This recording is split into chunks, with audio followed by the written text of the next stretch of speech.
Only God can judge me kan jedhe eenyudha? Tupac Shakur. Waaqa qofaatu judge na gochuu danda'a kan jedhe Tupac Shakur. Har'a seenaa Tupac Shakuriin isinii dhiyeessuu dhufeen jira. Har'a kanarraa akka waa baratan abdii guddaan qaba namoonni baay'ee seenaa eenyudha Tupac jedhanii akka isaan na gaafatanii har'a qabadhee dhiyaadheen jira. Keessan hordofii keessan na duukaa gochuun ta'a. Warri YouTube chaanaalii kanaaf immoo haarawaa taatan subscribe gochuudhaan itti dabalamaa beekumsoota adda addaa dhamdhamaan jedha. Haga dhumaatti nu duukaa ta'a. Tupac Shakur rapperii Ameerikaa fi falmaa mirga warra gurraachotaa ture. Tupac Shakur maaliin jaallatame? Akkamittiin jaallatame? Umrii dheeraa hin jiraanne garuu akkamittiin jaallatamummaa guddaa akkasii argate kan jedhamudha. Gaaffiin keessan inni dura Tupac Shakur sirboota adda addaa sirboota ajaa'ibsiisoo baaseera. Bara 1990 keessa Saturday kan jedhu albeemii isaadhaan baay'ee beekamuu danda'ee jira. Isarra darbuudhaan immoo haadha isaaf jaallatamummaa haadha isaa kan baase sirba Dear Mama kan jedhu immoo addunyaa irratti beekamtii guddaa akka inni argatu kan godhedha. Dear Mama kan inni jedhu haadha isaa akkam akka inni jaallatu kan ibsudha. Sirba inni baaseef kun immoo namoota biratti jaallatamummaa fi fudhatamummaa guddaa kan argatedha. Tupac Shakur seenaa jireenya isaa keessatti yeroo ijoollummaa isaa keessatti abbaan isaa machaa dhugaa waan turee fi haadhi isaa kunuunsitee ofitti qabdee waan guddisteef jaalala haadha isaa qabu baay'ee jechanna irratti jechuudhaan interviiwota adda addaa irratti gaafa gaafatamu ni dubbata. Tupac Shakur maaliif du'e? Akkamittiin du'e kan jedhudha. Tupac Shakur Western fi Eastern jedhanii wal qoqqoodu. Blue fi Western jedhanii warri wal qoodanii raapparoonni Ameerikaa ammayyuu jiru.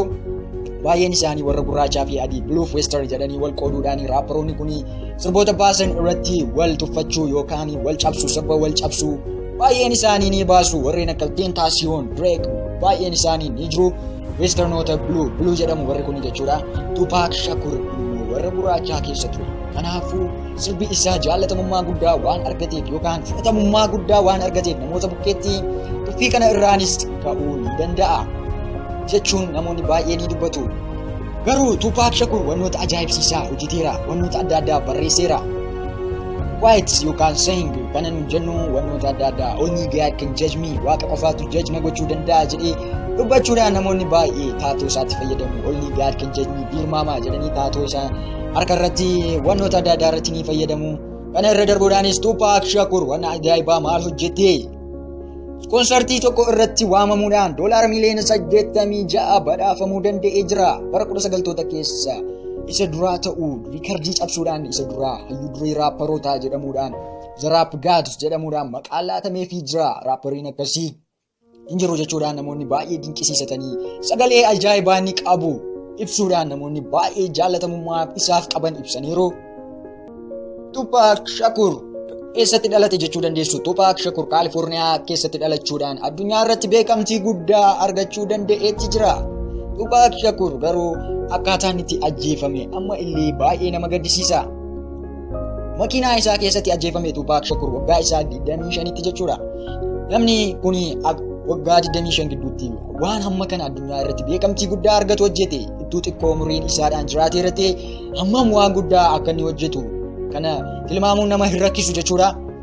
Amma illee sirboonni isaa baay'een babba'aatti jiru. Raapparoota Ameerikaa warreen akka Eminemidhaan remixii ta'anii ba'utti jiru. Sirboonni isaa baay'een hafanii istiidiyoo keessatti hafanii jechuudha.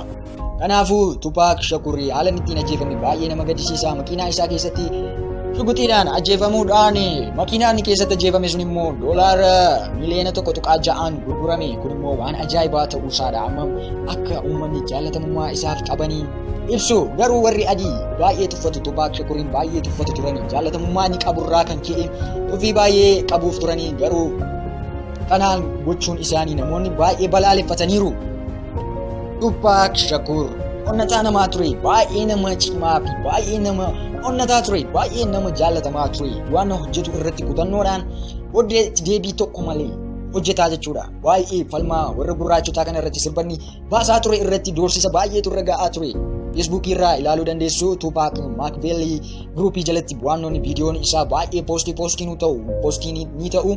Baay'een isaa yeroo inni doorsisa irratti gagga'u kaameraan security kaameraan qaqqarrasama meetaa ture irratti baay'een isaa ni jiru. Machiavelli jettanii Facebookiidhaan sarchii gootanii viidiyoo isaa argachuu dandeessu. Kana irra darbuudhaan Tupac Shakur garuu nama tokko illee sodaadhaan akka hin keessummeessine ni mul'ata jechuudha viidiyoo isaa irratti. Nama onnataa, nama jabaa fi cimaa akka inni ture kaayyoo isaaf karoora isaaf dhaabbatee kan hojjetedha jechuudha. Artistoonni biyya keenyaa kanneen akka Haacaaluu Hundeessaan immoo namoota ajaa'ibaa warreen hojjetanii jechuudha. Kana jechuun Haacaaluu Hundeessaan wantoota biyya keenya keessatti ta'anii ifa baasuudhaan addunyaa irratti beekamtii argatee jira. Seenaan Haacaaluu Hundeessaaf Tupaak Shakur garuu wal fakkaata. Akkaataan isaan itti ajjeefamanii seenaan isaan hojjetanis Tupaak Shakur falmee kan inni ajjeefame shugguxiidhaan jechuudha. Garuu waan hojjennu irratti yaada uummataa itoo ilaallee hojjenne baay'ee bareedaadha jechuudha. Uummati maal barbaada, maal hojjechuu qabna, onnee uummataa keessa akkamittiin galuu dandeenya jechanii yaaduun qofaa gahaadha jechuudha.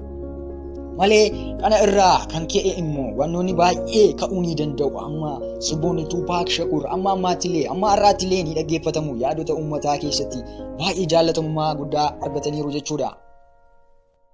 Kana irraa immoo namoonni baay'ee waa barachuu ni malu. Warreen toora artistii ta'uuf jirtan illee kana irraa waa baradhaa. Kaayyoo karoora kee dhaabattaniif hojjedhaa. Kanaafuu waan hin milkoofneef hin qabdanii. Yoo kaayyoo dhaabattaniif hojjettan maqaan keessan bara baraan ni jiraata jechuudha. Seenaa Tupaak Shakur gabaabumatti kana fakkaata. Nama jabaa kana irraa akka waa barattan immoo abdiin qabaa. Seenaa nama tokko irraa waa barannee waa gochuu qabna jechuudha. Namoonni baay'een isaanii Tupaak Shakur eenyudha jechuudha na gaafataniiru. Kan immoo kanarraa deebii akka argatan abdiin qabaa. Galatoomaa warri YouTube chaanaalii kanaaf immoo subscribe taatanii namoota haaraa subscribe gochuudhaan beekumsa dhamdhamaa jennaa. Nagaatti nagaan siniif haa baay'eetu.